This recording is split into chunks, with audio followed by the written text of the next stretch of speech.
Good morning, brethren and friends. It is great to meet with you all today, June 10th, for our lecture library. Oh, look at that. Who's that? Oh, A is that new friend. Hawaka's? Is that Hawaka's teacher? Yeah, she's my teacher. Yeah, Okay, great. Yeah, I thought I'd seen the name before. and Jacob is supposedly also showing up. I don't know about Louis, but yeah, they will. I want If to they check. want to show up, they will show up. Hi, Hi, Laura. Laurel. Good to see you again. Hi, good to see Hello. you too. It's nice to meet Matt you. Piper, nice to meet you. Did I Nice see you last we, time? we, we met. Yeah, the last Mhm. time you appeared, I got to talk Yep, to you briefly. Yeah, yep. great to see you. Cool. Great. Well, I will keep this brief. It's great to meet with you all again to support the progressive moral science of Masonry, which our objective is to awaken the human soul to a higher way of living and a new understanding of our purpose on earth and our responsibilities to humanity. Here we learn to apply wisdom to everyday life and inward development through thoughtful Socratic dialogue, free of judgment and animosity around disciplines of philosophy, science, and service. We thank you for choosing a life of awareness over indifference, brotherhood over petty division, intentional thinking over idle thoughts, and for working with us in the performance of our mission. Presiding over this meeting is myself, and our speaker today is Brother Wako. I'm not sure Waka. if you would like to also give the prayer this morning. Well, I don't mind. Um, Awesome. okay, let us pray. Grand Architect of the universe, source of eternal wisdom, and giver of all light, we assemble before thee, and with grateful hearts and willing minds, we thank thee for the blessings of this hour, for the privilege of gathering in friendship and concord, and for the unseen hand that guides our step through the trials and labors of our undertakings. Grant unto us clarity in thought, sincerity in speech, and nobility in purpose. May all that is spoken here be tempered by understanding, and all that is learned be received with humility, and all that is undertaken be directed towards that which is good, just, and fundamentally true. Bind us together in mutual respect and brotherly affection, that we may be strengthened by one another's presence and inspired by one another's example. Lord, enlighten our minds, uplift our spirits, and bless the work that now lies before us. Amen. So I'm gonna be. Was that Personally off the top debate. of your head? Yeah, Hmm. That was amazing. I, I, I mean, I pray every day, so I think at this point I Very sort good. of, I yeah, I think have like a your mental your template. prayer is gonna get precedence. I hope so. Wako, I just want to say thank you so much for all the effort that you put into this. I'm sure that as everyone kind of sees, it took a lot of time and energy to intricately weave all these thoughts together. So, I apologize, Laurel. We don't really have a formal decorum. This is more of just a friendly, intimate gathering, but hopefully there's some benefit that you can derive from this as well. So, thank you very much. Wako, take it away. Well, first off, hi everyone, and welcome back to this Wednesday's um, verbal articulation training, as I like to call it. I wanted to thank fundamentally President Bonagura, who granted me this beautiful space, free of judgment and animosity, which is just an allowance for me to undertake all this process of investigating and then condensing all the information into hopefully a document that will spark a meaningful debate. But so. This is an exploration, and it drew most of the thoughts and inspirations from a book I read a while back, which is Maps of Meaning by Jordan Peterson. But it's also heavily influenced by my own reflections and thoughts. So, but I just wanted to give credit to what credit is due. Without further ado, let's jump right in. I'm going to share screen. It's going to be good. Okay, here we go. Can everyone see this? Yes, Awesome. oh, got it right now. Yep. Okay. Uh, wait, I don't want you to see the chat. I don't see Uh, any chat. I just see it says oh, do you see? Yeah. structural analysis of how human beings navigate the world, that part. Great. So yeah, you see perfectly well. Okay. Well, yeah, the architecture of belief. Let's start from the very beginning.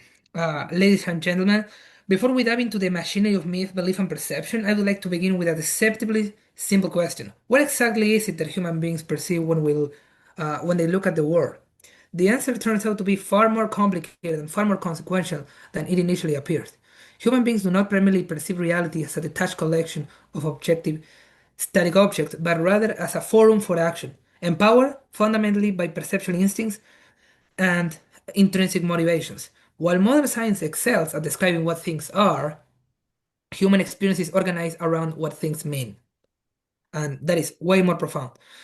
We inhabit a world structured by significance, a landscape populated by goals, values, threats, opportunities, and priorities. Belief systems therefore function as evolutionary maps. They regulate emotion, orient behavior, establish priorities, and allow individuals to navigate complexity without becoming overwhelmed by uncertainty. A starving person, for instance, values water. A starving person, for instance, values food and water more than fashion. A frightened person values safety more than entertainment. Values naturally arrange themselves into hierarchies because survival requires prioritization. And I want you to get this straight because we are going to be talking about hierarchies probably throughout the entire document. Not from any political standpoint, but from a more metaphysical perspective. Ancient myths emerge as symbolic representations of all these hierarchies. They encode practical knowledge about confronting uncertainty, maintaining order, and adapting to change. So it's the idea that we view the world through the lenses of narratives, stories, basically, which shouldn't actually be discredited or belittled by the virtue of the fact that they are fiction, quote unquote, but it is in fact the opposite. When you're reading a good work of fiction or watching an engaging movie, these creative productions enrapture you.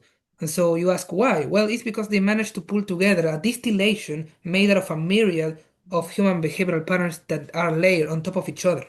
And so you're attracted by that because it's you.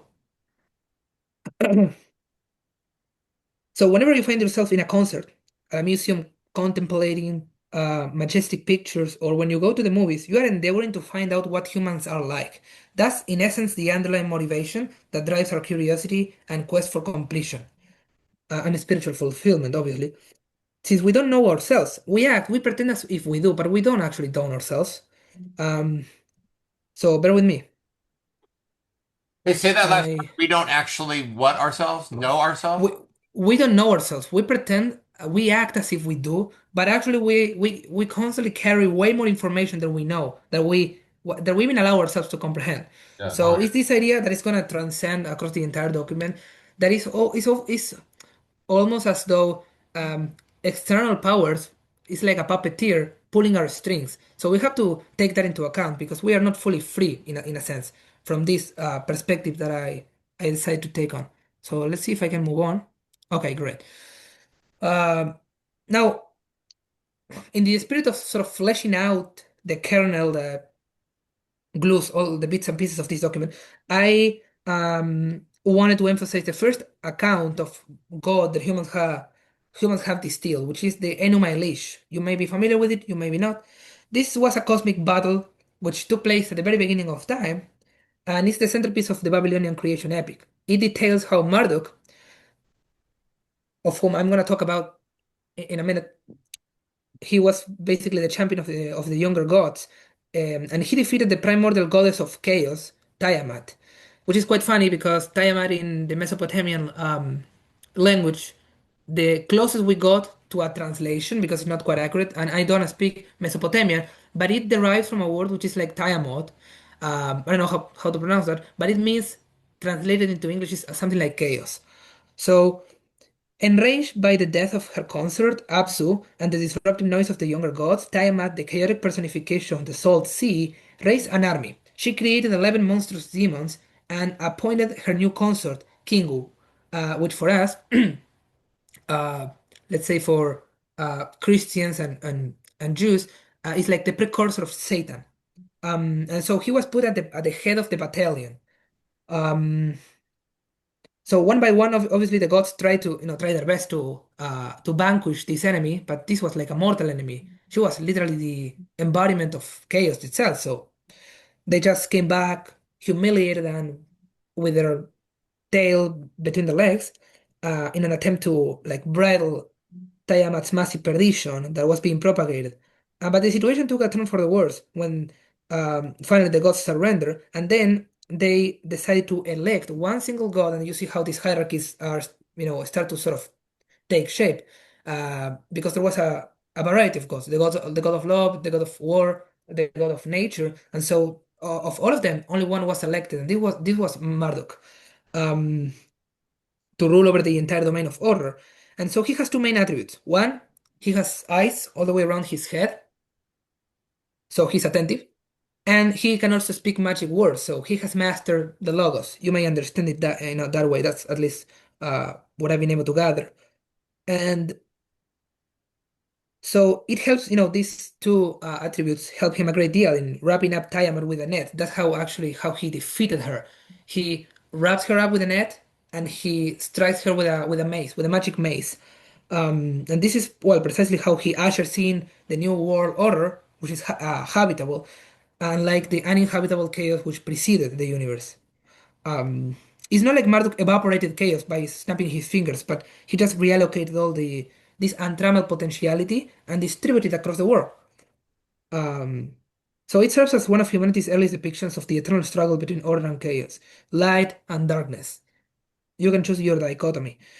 So if belief systems truly function as maps of reality, then the next logical question asks itself, how does the mind construct those maps in the first place? And so to answer that, we have to shift our attention from mythology to neuropsychology. So I'm gonna move on. So this is the neuropsychology of the phenomenal world. So let's peel back another layer of the onion. Up until now, we have been discussing the existence of meaning structures, but now we're going to examine how the cognitive architecture actually makes those structures possible in the first place and how it maintains them. So as you can contemplate, human cognition is fundamentally goal-oriented. Every perception is unconsciously evaluated according to a simple question. Does this move me towards my goal or away from it? Reality is therefore experienced through three categories. One, things that facilitate progress, boosters. Things that obstruct progress, barriers, obstacles. And things that are currently relevant, noise in the background. This selective process explains why attention is limited. If everything possessed equal importance, action would become virtually impossible. That's why it is an idiotic theory. I mean, two things cannot hold the same, cannot be held in the same high esteem. You have to prioritize some values over others. I'm not saying that it's a good prioritization, but all I'm saying is that it's inescapable.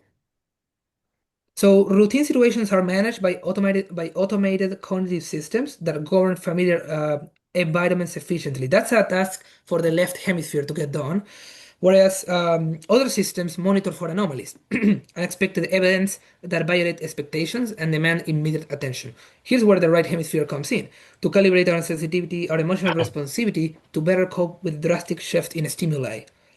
To put it simply, let's say that you put your hands on a hot stove, so you'll jerk back. That's the one of the main functionalities that the right hemisphere takes charge for. Um, so again, at first glance, these psychological mechanisms may seem far removed from mythology, but it's actually the opposite.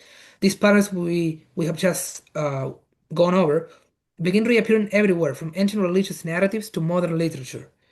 And that observation ties into a satirization of our arrogance, oddly enough. And that's why I decided to integrate this dilemma. I don't know if you're familiar with the Scottish philosopher David Hume. He lived in the epoch of the Enlightenment, basically. So he stated that you can derive an ought from an is, meaning we have having mastered the information that we have at hand doesn't guarantee that we're going to know how to extrapolate rationalizations, let alone how to implement those facts in the world. That's why it's so complicated to wrap one's head around. Uh, and so this just leaves us in like a terrifying labyrinth that myth, religions, and moral traditions historically attempted to walk us through. So the conundrum is, or let's say the final resolution is how we transform knowledge into a training ground for action, right? which seems to be the key to rise up and to actually make progress that is enduring. And by doing so, actually, we stave off most of the dangers of precipitated conclusions rooted in a strong conviction in materialism. Now, I want to read this quote out loud. What peculiar privilege has this little agitation of the brain, which we can call thought, that we must thus make it the model of the whole universe? Our partiality in our own favor does indeed present presented on all occasions, but sound philosophy ought carefully to guard against so natural an illusion. It's just another, like a fancy, elegant way of expressing that, not by the mere fact that a thought appears in your head, you gotta automatically conclude that it's true or that even constitutes reality in any way. That's my 2 cents, anyways. Now, the next questions are what exactly do order and chaos represent? And more importantly, what do they seem to possess both constructive and destructive forms? So I'm gonna just rapidly address these three archetypes. That's the right way of putting that's the right way of conceptualizing them. So no, in the first place, there's no order, but for explanatory reasons, I'm gonna say we have the explored territory, which is order, right? The domain of cultures, social structure, shared dogma, and predictable behavioral loops that insulate us from raw nature. The unexplored territory is, well, this is the terrifying infinite matrix of potentiality. It's nature, but in its raw form. But it's also where most of the progress is made. And the knower, characterized as the sun, but we're gonna get into that more profoundly. This is the logos. It's another way of actually characterizing this, and I think it's all in all quite precise. Is the heroic individual awareness mediating between these two domains, order and chaos, translating raw potential into structural reality. Um, so now just to uh, wash any dirt off the upholstery, so to speak, this is the premise that gets reinforced integrally throughout the entire book. But to understand it fully, I'm going to just flesh out what are my three approaches to tackle this. First of all, you gotta be aware of phenomenology, which is experience as it is lived. So phenomenology doesn't care whether or not something is subjective or objective, like tangible or not. So we're gonna take everything into account, from the table that you can touch to the dreams that you have every night. And I think that's the an appropriate way of going about these issues, because no one in the right mind would deny that dreams are not real, right? Um, not if you have nightmares. So phenomenologically, we don't differentiate objectivity from subjectivity as long as it's perceived in some explicable manner. Then we have existentialism, which basically accounts for the responsibility of choice, and it involves the concept of throwness, which is this crazy theory that was coined in the 20th century just for verbalizing the ridiculous state of any human that is just dumped into this world without any sort of precondition or pre-selection. So it's quite funny. And then I'm gonna also take on a rational analysis, which is the systematic study of reality, because I made sure that all the facts, all the claims that I include in this document are borne out by empirical evidence. So this is another chart for you to look at, which I think is, an ongoing chart over which science and religion still wrangle. So again, you have the vast, overwhelming present. That is the point that you find yourself at. And then you have the point where you are aiming for, where you want to go. But there's a conundrum here, which is this future that we envision may be both exciting, hopeful, and filled with adventure, but also anxiety provoking, bleak, and rough, depending largely on how we go about this discrepancy between the actions that we are taking and the outcomes that we are generating as a consequence of the actions that we are taking. So, for example, when you do something, you expect a consequence, maybe instantaneously, maybe in the medium to long run. But if you find out that there's a discrepancy between what you are doing and how the world is reacting to you, so this is an oversimplification. So that discrepancy destabilizes you. Now, the degree to which that is going to destabilize you will depend obviously on the particular adventure that you are on. But you get the point. Uh, so now I'm gonna begin with I guess the most familiar domain, which is the domain of order. This is the world of structure, predictability, tradition, and stability. What mythology often personifies as the Great Father. This is not from any. It's not like all what is order has to be personified as masculine, and all that is chaos has to be personified as feminine. When I first read the book, I thought so, but then when I'm done walking you through this, you're gonna understand what I'm talking about. So in its positive form, order provides stability, tradition, law, language, and social continuity. Without order, individuals would be overwhelmed by incertitude. And so it becomes hazy for us where to set boundaries, where to proceed, and where to let the flow roll on. Yet every strength contains a shadow, right? When institutions become incapable of adaptation, order degenerates into rigidity. And so the wise ancestor devolves into the mean tyrannical sovereign. Tradition becomes dogma. Structure becomes oppression. The very system that once preserved life begins preventing growth.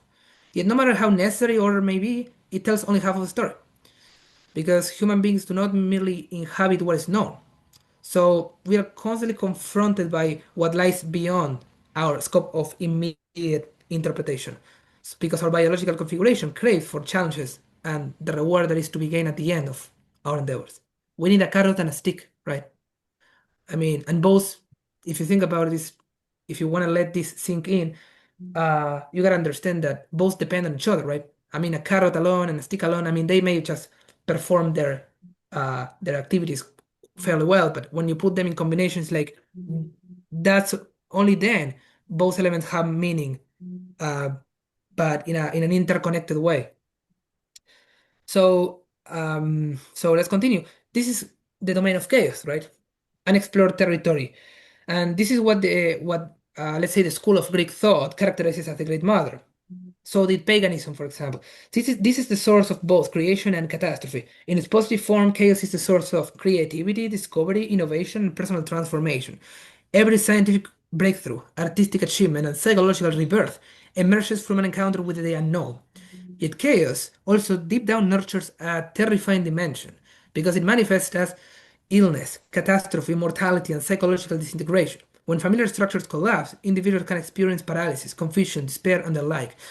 Basically, what I'm alluding to is just let's just picture for a second we're all in the same room, and we have a particular set of expectations that we are putting into effect, although unconsciously, and we expect the other person to comply with them in a particular way. So let me provide you with an example.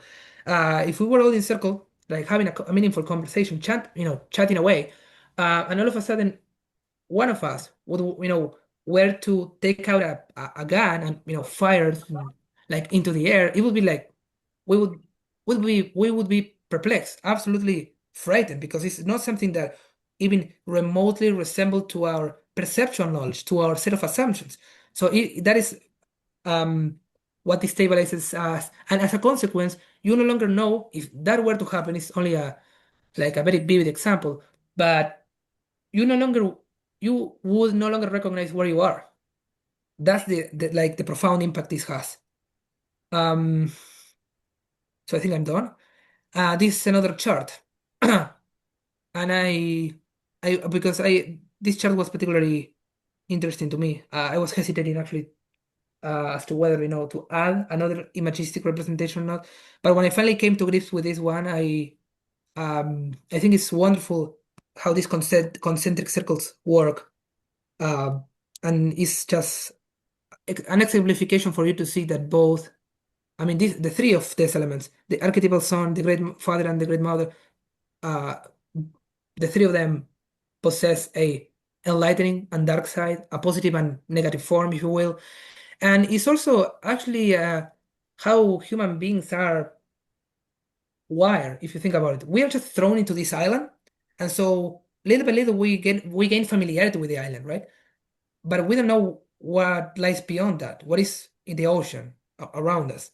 And so as we explore more and more, it comes a time where we feel that's burning desire of going out, right? And like seeing what is happening in the ocean, if there are sharks or other creatures. And so, but it's important to conceptualize this in three different phases. The first one, where we absolutely have mastery over um, the content that we are being exposed to. Then in the second place we have uh let's say the domain of movies, dreams, concerts. Like we don't know for sure what we are doing when we are going to the movies, what we are doing when we are like picturing at a looking at a picture at a in a like at a museum, or like science has not been able to account for what dreams are. I mean, we have like the beginnings to answer that question, but all of that is because, again, it's this distillation of different behavioral patterns that constitute human nature. And then this is the second domain. And the third one is what we don't know anything about at all. So it's frightening because that's chaos in in its most pure and sheer form. So um, this is now the perceptual collapse and the underworld.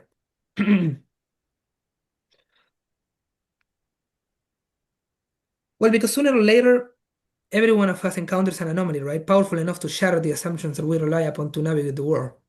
So an anomaly doesn't merely challenge our belief, it challenges the map through which reality is Why interpreted. is this funny? The familiar world loses coherence. Psychologically, this resembles a descent into the mythological underworld, and there are a variety of books uh, who grapple with that problem. And it's because our old assumptions become inadequate, obsolete, futile, and but new ones haven't yet emerged. So we are left empty.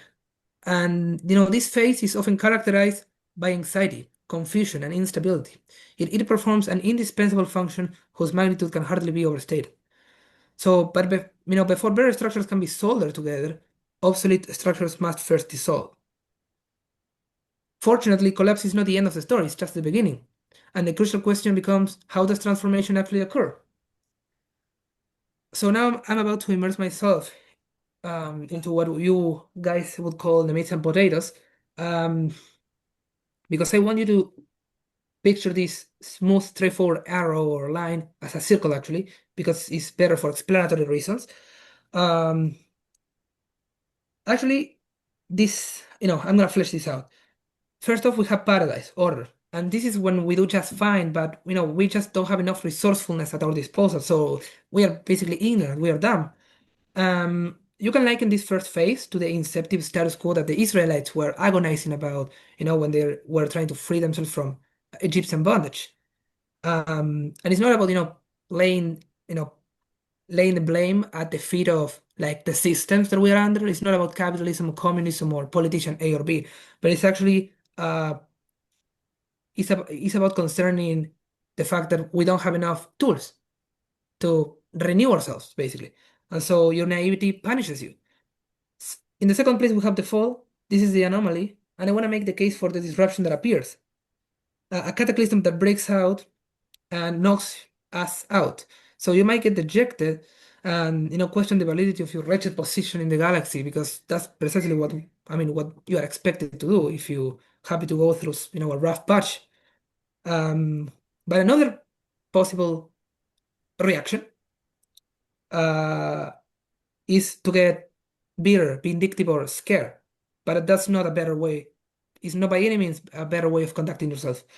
And in the third place, we have the descent. And this is, as we advance down this rabbit hole, we have to confront uncertainty courageously.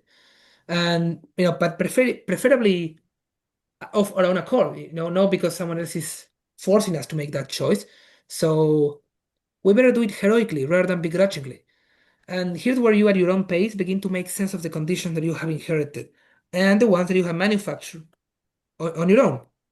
So you scrutinize to what extent you are guilty of your own perdition, and how much of that is to blame on the toxic relationships that you're surrounded by.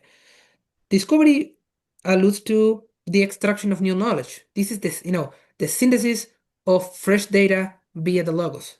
Truthful speech, like straightforward speech and genuine connection. Um, and it's not the same as thinking. I have to make there is a distinction to be made between noticing and the way we go about refining our ability to notice and thinking, because thinking is brilliant, gorgeous, everybody loves it, and has sped so much of our progress throughout humankind that is, again, the validity of thinking can hardly be exaggerated. But as I understand it, and I hope I can get you to agree with me on this, uh, having our eyes wide open is far more relevant if actually we are to draw any conclusions that are reasonably rational about what we do, and why we behave the way we behave. Um, so last but not least, we have the renewal, the resurrection. So let me crack one more egg for you. This is, I believe, this ultimate hopeful segment pretty much speaks for itself, but this is what happens when you actually when you are able to bring all the knowledge that you extracted and you are able to share it with your community, the community that you live in at large. So how we think influences how we view, and which in turn exudes in the way that our perceptions are modeled, leading us to act in accordance with our belief system.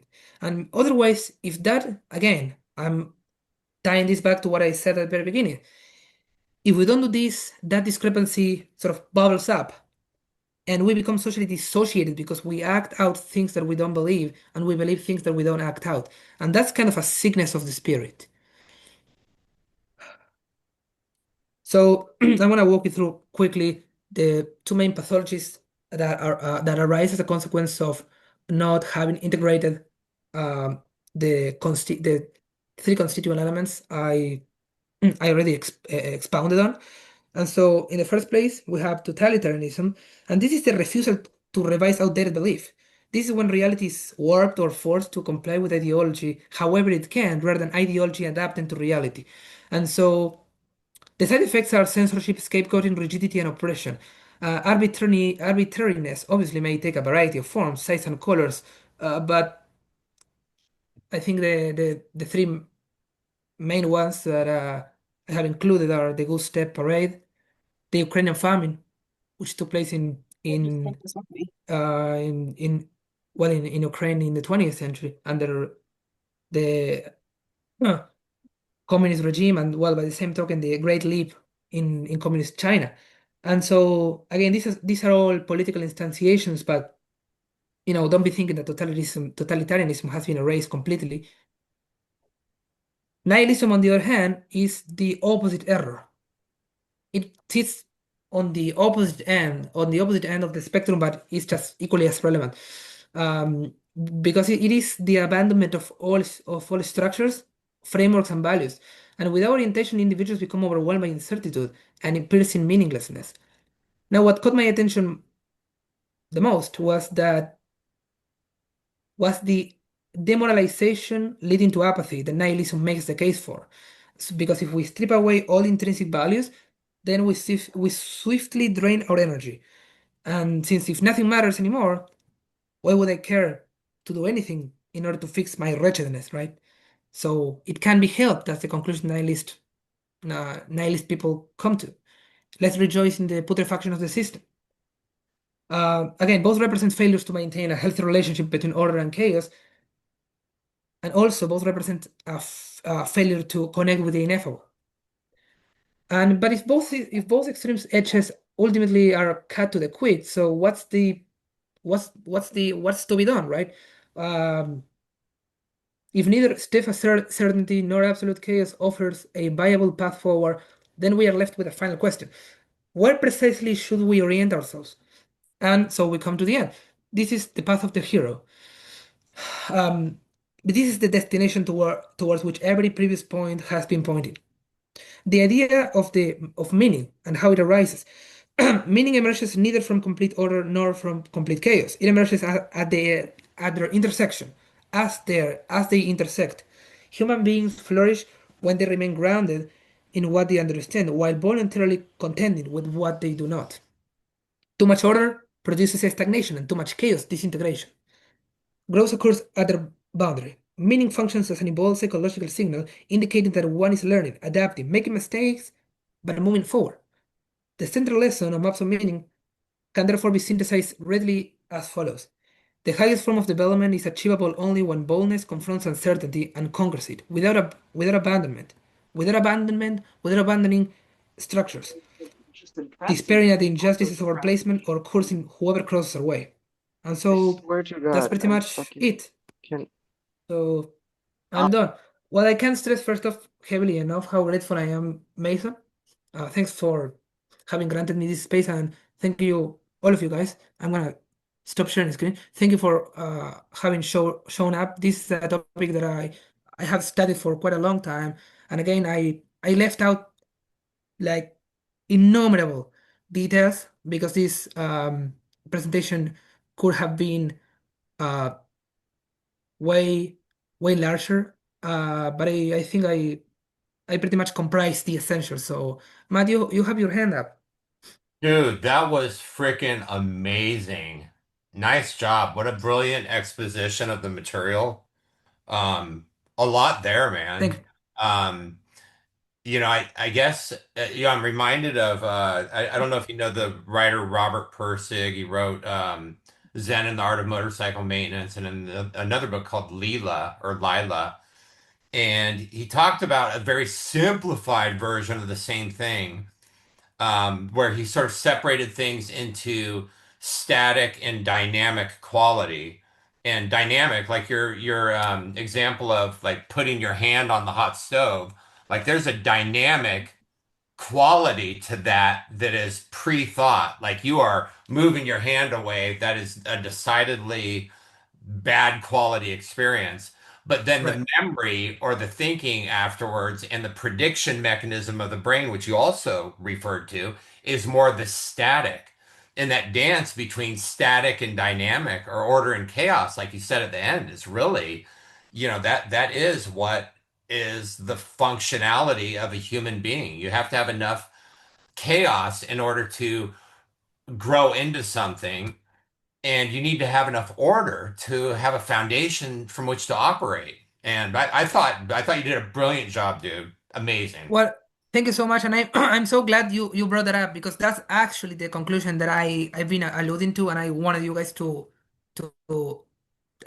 take from this discussion, which is that the right amount of chaos and the right amount of order is needed in order for you to develop properly and to like make progress. It's not about just concluding uh, unreasonably that order is inherently good and chaos is inherently bad, but it's the intersection of them both. As It's I sort of a comfort zone, like the whole idea of operating within or outside of one's comfort zone. That seems to be another Right, and that differentiating was point. yeah one of the charts that I integrated was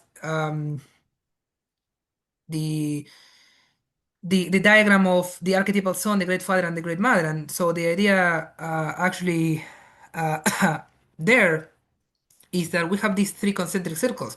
The comfort zone, then I would say the complex zone, which is where we are challenging ourselves, but it's not too much. Like we are not frightened. We know what we are doing, although we make mistakes, and from time to time some like inadequacy of ours just strikes us, and so we then rapidly retreat into the comfort zone. But then we have the third phase, which is the one that fascinates me the most, which is what we don't know anything about, and so there's no way we can actually get a grip on that. And so dreams, for instance, concerts, music. I mean, I can understand. I listen to music every day, and I think it's really gripping. But I don't understand why that happens. It's like I find myself engrossed in a particular like song, and I can listen to it and replay it in my head, or I have my playlist and I can shuffle up and down any song I want, and it really grabs my attention. I don't know why, but it's what happens. Well, maybe an aspect of that is to be found in that second phase. And so, for example, if someone, sorry to skip the line, Grant, I know that you have something interesting to say. The last thing I wanted to comment on is if you ask me, what do you do tomorrow as soon as you woke up? Like, how does your regular day look like? So, for example, if I were to tell you, well, I woke up, I I took off my blanket, then I got up, I went to the kitchen, I drank 2 glasses of water. It's like it's boring. I mean, why would you like to listen to me? is really dull. And but on the other hand, if you actually if you were listening to a podcast, a TED talk or whatever, those things grab you, grab your attention more. Why is that? There's no easy answer for that. Well, it may be attributable to this factor I expounded on, which is, it's a distillation of different aspects of humans that actually, at the end of the day, compose uh, at least different parts of human nature. And I think that's the answer is to be found there. Again, I don't claim to have understood this completely. It's just I think I have the beginnings, and that's why I wanted to bring this up, and you guys hopefully can shed some light on that. So, uh, you have your hand up, Graham. What do you have to say about that? Thanks, welcome. Today, at least, I was able to follow you. I've had trouble Mm. previously with your language, and it's good that you've been. It's I think obvious to me that you've been practicing your public speaking in a forum, something similar to this. So it was great that I was able to follow at least 90% of what you were saying, and that's good from that perspective. I took a different perspective on your little chat. Uh, I looked at it like the brain is a computer, right? And unlike the computers of the 21st century, if your computer had too much memory, you could do this thing called defragment.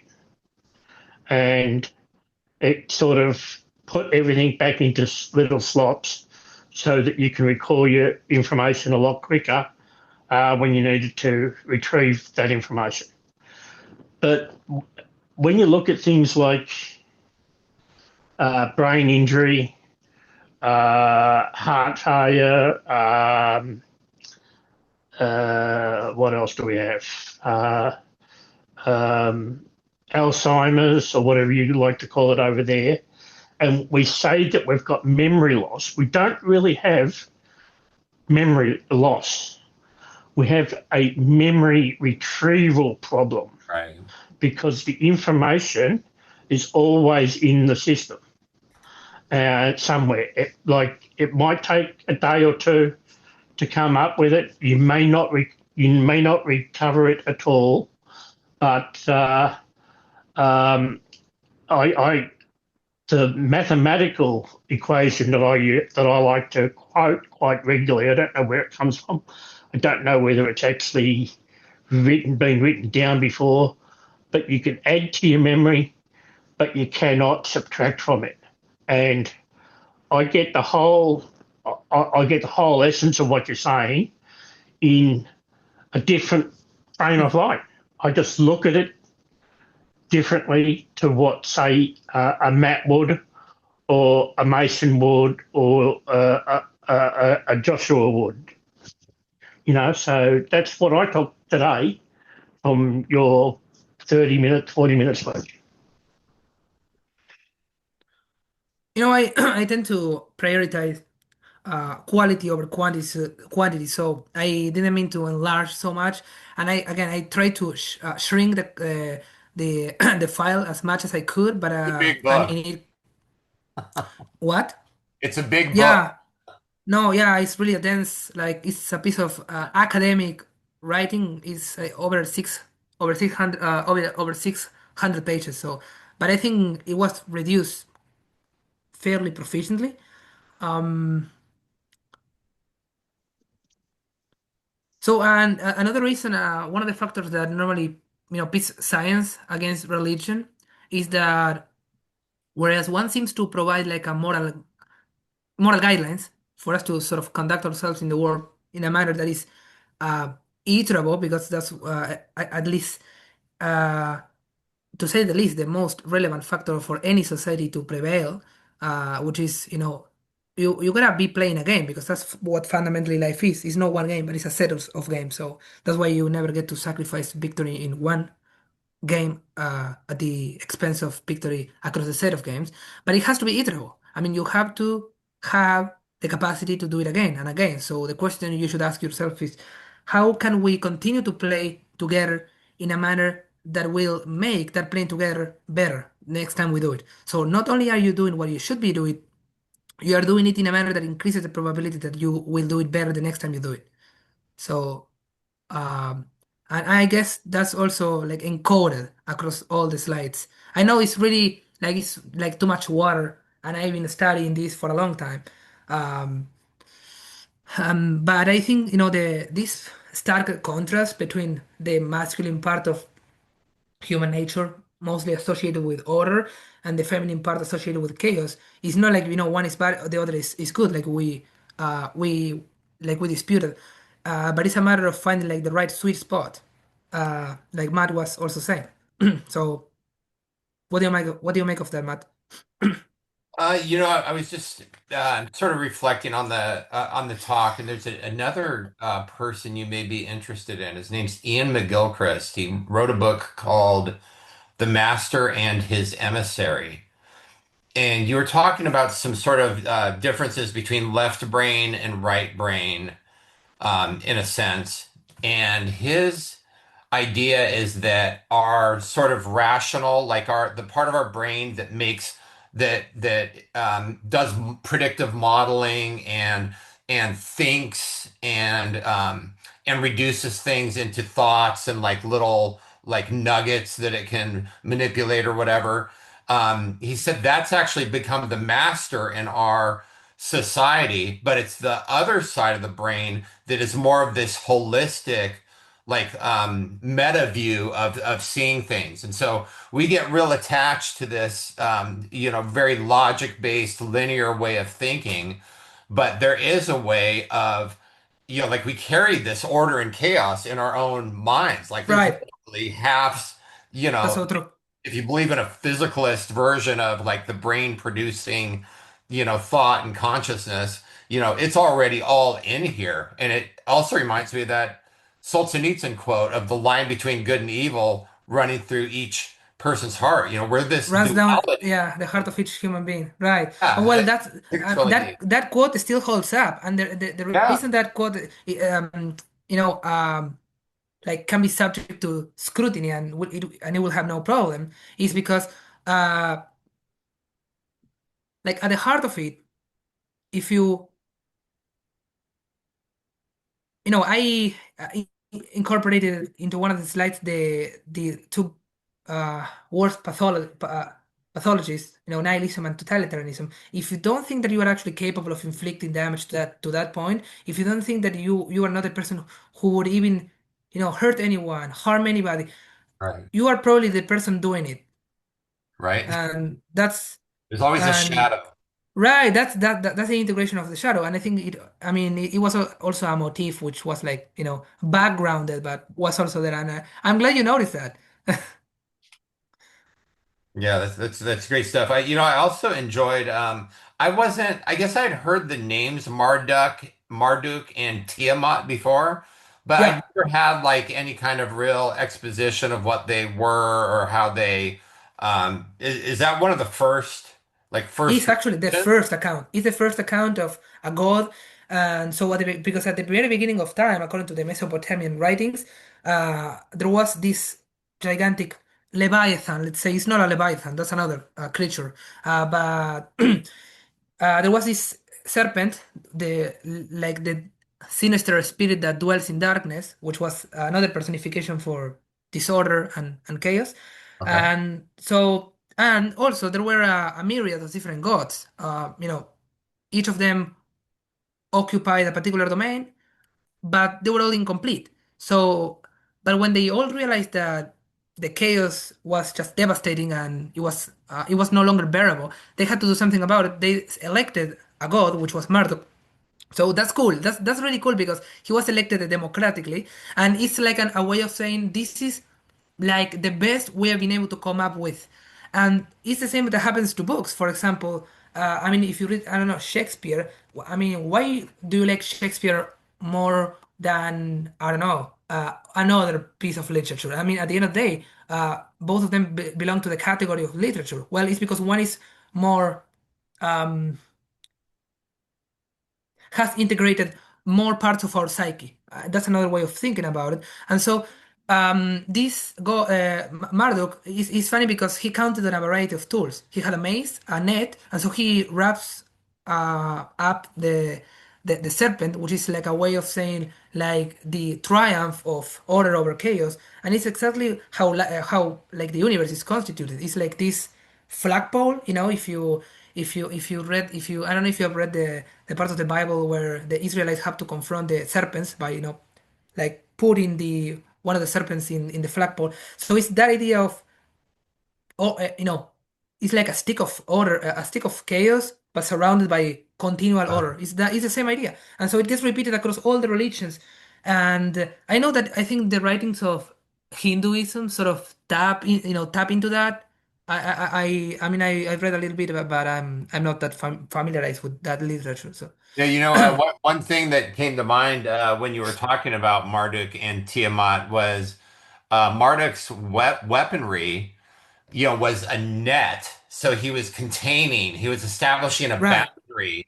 And it's the same thing with we do with words. Like we already have a knowing. Like there's not necessarily a reason to represent things to ourselves. Like if we come to a stop sign, like we don't have to say to ourselves, "Oh, that's a stop sign."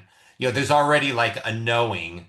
Mm. Um, but it's just interesting that we establish control and an ability to make something portable, a concept portable by encoding it or encasing it in words or symbols. So we can now trade these symbols back and forth.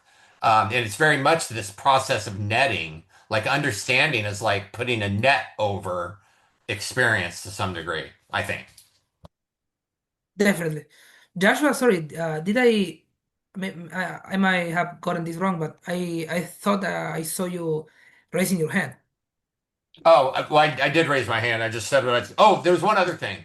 So, Oh, yeah. so the movement the movement seems to be from chaos to order, but it's interesting how in one of the biblical uh, stories, man's establishing order in terms of the Babylonian tower, and God, brings the chaos and breaks it apart. And so it was just an interesting mirror image to this idea that we come from this primordial chaos and gradually establish order and expectation and kind of a structure.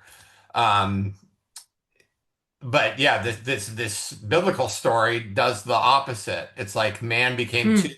too full of himself and his ability to make order and started approaching, God in that sense of establishing order. And God was like, I ain't having it. Right. Well, It's just an but I think interesting thing. I mean that approach is yeah, I mean it's a rational approach, but the reason I mean according to the biblical account, what actually says, so we are not committing any crimes, the way Justin would put it, because the proper interpretation would be, I think it says in Genesis 11, if my memory serves me correctly, it says that the construction was stopped. Actually, it doesn't. Oh, it Uh, wasn't. I yeah, thought the yeah. people that were scattered though to not have No, any more no, language. yeah, well, Like, actually, the people are scattered around, but there's no destruction, there's no wiping out. hmm. So it was actually exaggerated. But it's important to comprehend though that the reason the Tower of Babel didn't reach fruition, so to speak, is because we have this point A, point B, right? As we already established and we agreed upon. But you don't get to overcome or surpass the divine, the ineffable. That should be your point B, but there shouldn't be point C. Like when you wanna like get past that point, that's like the greediness that kills you. And there's a difference to me between ambition and greediness. Like although at first glance, they may like sound like they are the same concept. One thing ambition is good to be ambitious, about your goals, but when you are greedy to the point where you feel like you have to take something from someone else in order to like fulfill your goals, that's where you get into trouble. And that's why actually the Tower of Babel didn't work out. Unlike the Jacob's ladder, because the Jacob's ladder was established from heaven all the way down to earth. So it was, and that's why he sort of visualized the angels descending and ascending. But I think I'm going off on a tangent. um, Mason, are you there? I think Mason left.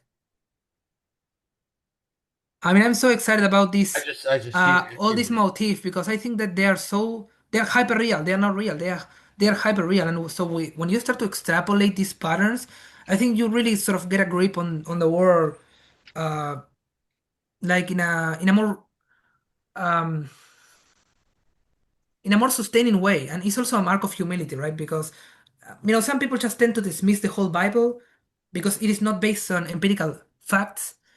And by the same token, like religious people do the same. They just think that science doesn't matter, and it's a sweet spot. I mean, people don't get that, but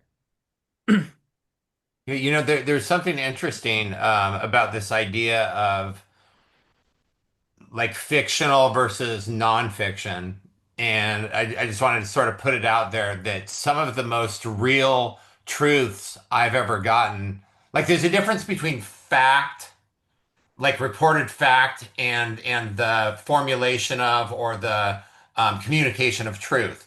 And I've read fictional, like novels and things, like from East of Eden, for instance, by Steinbeck, or different things like that, where you end up touching on a greater truth than just bare reporting of facts. Like it's interesting to me how people generally think of truth as like what factually happened in some respect. But truth is a deeper, can be a deeper movement and isn't necessarily tethered to any objective or claimed objective perspective, I guess, if that makes any sense. yeah, that's why I I highlighted the importance of phenomenology, which is that the idea that there's no distinction between the subjectivity and objectivity, and so I also touch on existentialism because I regard myself as an existentialist, meaning I Mm. don't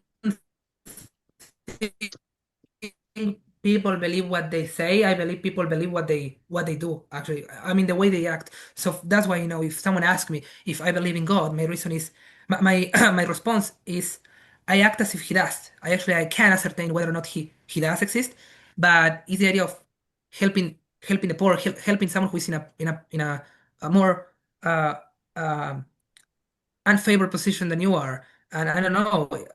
I think if you extend a helping hand to someone who probably needs it more than you are being virtuous, and so you are acting as if God exists, and therefore you are believing in God. But it's not because I say it. So that's why I highlighted that having an existentialist approach is really relevant. I mean, it's not to Just the because of the same as pros, it's to just sound the same fancy. as the Tower of Babel. I think there's a certain aspect where we build in our minds, like when we talk about like I believe or don't believe in God, what we're saying is I believe or don't believe in God as I think him to be. And the thoughts Right. about are never going to be the thing. You can't put a net around the ineffable and then say, oh yeah, I either believe or don't believe in this. It's like it's not it's sort of indefinable in a sense. So I just find that interesting. And you also said something about subjectivity and objectivity. I would posit that there isn't really such a thing as objectivity. Like everything seems to be arising in this experiential, subjective, like interpretive, meaning making perspective. I don't know that we're ever separated from something in the sense that we can say anything about anything objectively. Now, I think science takes those subjective interpretive things and is able to draw like causal lines between them, like say, well, this relates to this in this way and this acts on this in this way, but it's more talking about relationships. It's not really talking about, like at the beginning you said something about science telling us what things are. I don't think it tells us what things are. It tells us how our subjective experiences relate predictably in this larger field of subjectivity. I mean, I don't know if that's true. That's just my sort of impression of things at this juncture.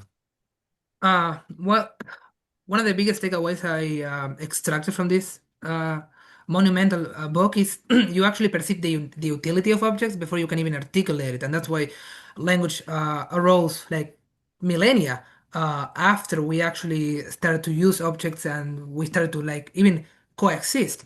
And so and that's how your perceptions get adjusted and calibrated. So for example, I have this mug, and so it's not like I calculate the distance between my hand and the mug so I can gauge it and I can successfully grab it and like hold it up.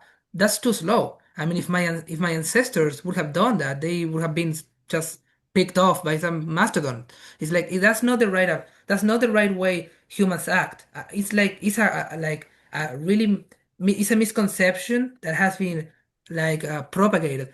And so then you have this approach, right? And so all you see are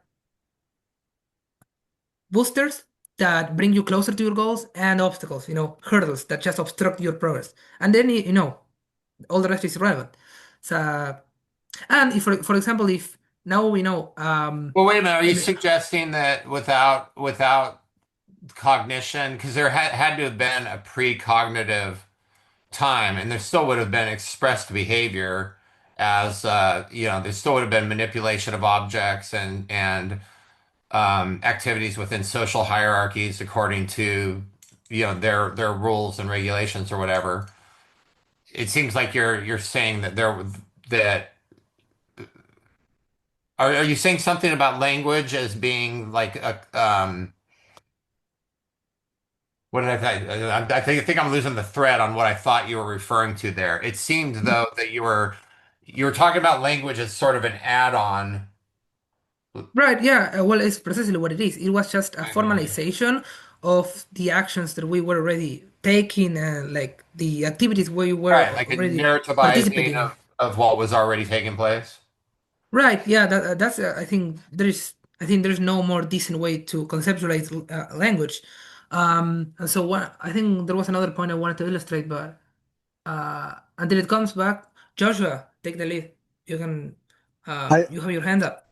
Yeah, I just want to say that the presentation was really, really good. Like you articulated everything, and you articulated it pretty perfect, and with the slide that you added to, so like with the story, with the mythology story, and I really no, I understood it the first time, but now that like it really like the points dug in. One of my favorite parts was like with the cave, with that part, and how like no, it's like I screenshotted some of your slides because they're really good. It was like where we are right now and where you want to be, and the Right. different like processes. But do you want No, me to send you a copy of the PowerPoint? is this the same one? Is it still the No, same no, no. one? I mean, I tweaked it and I adjusted it a lot. Okay, I'll see. Yeah, you can send it to me. I think I might still have access if you used it on the same thing. Mm, uh, to view. And yeah, so I really liked like the cave. Basically, you have to go into the cave to get the gold, and how the gold is the result that you want, and you run right. into uncertainties, and how the takeaway for me is using these as like metrics. Like it's like the having the understanding when going through different chaos, and how to and I'll have like images or that I can use like kind of like to understand different anomalies that come up. And so, yeah, like with the uncertainty and the certainty, like the different aspects really like kind of like made it more in depth of what I just already knew, or like like regularly knew. So I just thought it was really good. Well, like I clarified at the very beginning, and I'm going to repeat this as many times as it's necessary. I don't claim to have grasped this to have grasped this literature to the fullest, but because this book is so complete and insightful and like it's very academic and complex by extension, I'm still wrestling with some of these ideas, and that's why I wanted to bring this up. I've been rehearsing to actually articulate this in a manner that sticks with you. Um, but there's more to this than meets the eye, and that's what is so gripping about like content like this. And because actually this book, piggybacked a lot from authors like Joseph Campbell, and so I think he stated that the cave that you fear the most holds the gold that you seek, something like that. So if you want to get the gold, I mean, you have no other way to approach it but just by entering the cave. You Joshua, are know, you referring to like there's John Bly's work? There's like it's sort of the basis of men's work. Oh, it's the Iron John story. Is that what that is? Maybe. Uh, and I wasn't referencing that, but no, off like from Walko's presentation from the cave. I thought, yeah, I thought there was something like that. It's like a boy and like there's a wild man in a cage, and the boy's golden ball goes in. But it's something about finding your gold is the sort of the basis of the whole allegory. I thought maybe you were sort of referencing that. I don't know. That's from yesterday when I was going through the Walko slide, and how like these it like ties into like the actionable insight from the well, it's presentation. actually, I think what you were referencing to, essentially, Joshua, was in the slide number 10. In yellow, I added this sort of extra remark which says the hero must voluntarily face the anomaly to extract the information necessary for revolutionary adaptation. So, do you see how this all sort of ties together? It's like, I mean, the hero just embarks on this adventure, goes into the cave, and rescues the princess, or I don't know, takes possession of the gold, and then he Well, I triumphantly sort of was I was emerges going to from it. introduce a different angle. In Star Wars, in Harry Potter, the going into the cave is to face like the darkness within you and overcome that so that you remain in like as a beacon of light, like where you're not doing bad things in the world. At least that's what I get from like Luke Skywalker and throughout the other series, they have like children have to go into this cave and get a crystal in order to become a Jedi Knight because without the crystal, without overcoming these like fear visions, they can't get their crystal to then form a lightsaber to continue on the journey. So it's like every single person that has a lightsaber had to go through this. Well, that's so accurate, Mason, Yeah. and I mean, it's just so clever of you to relate this to Harry Potter and Star Wars because, well, that's just another allegory that I think might be introduced. I mean, if you look at Harry Potter, I mean, he's really a dark character. Like he can talk to snakes, but he has clearly integrated the shadow because not only does he have all the faculties of a villain, and so you can conceptualize like the concept of villainy in in his procedures, in his mannerisms, but he used it for the good. He uses all these abilities on behalf of the good, and that's what makes him virtuous. Unlike, I don't know, Anakin Skywalker, who failed to integrate his shadow and just became resentful, right? And you know, devolved into the dark side. And so, all these stories are deeply archetypal. So if you fail to sort of contend with this literature, you are missing the whole point of all these great movies.